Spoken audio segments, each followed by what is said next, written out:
我哋成日坊間聽到一命二運三風水，四積陰德五讀書，六名七相八敬神，九交貴人十養生。呢個說話咧唔係而家先有嘅，係好多千年到而家。講啲頭嗰三樣嘢，原來命係我爸爸媽媽生咗出嚟，可唔可以改啊？等以前我哋好多病係冇藥醫，但而家有藥啦，即係話我哋知道可以再尋找咯。風水係一個統計學，係一個環境學，唔好用一種迷信嘅心態看待呢樣嘢。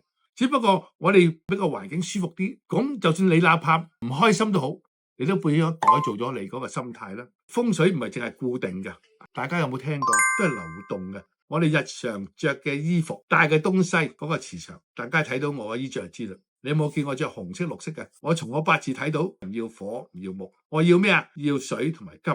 你睇下見我帶條金鏈，着嘅藍色，着白色嘅衫，白色就代表金，金生水啊嘛。五行都係咁樣配對嘅，中醫都係咁嘅理論噶嘛。所以你穿啱佢自己嘅五行嘅時候，你自己能量同埋自信心咪出翻嚟咯。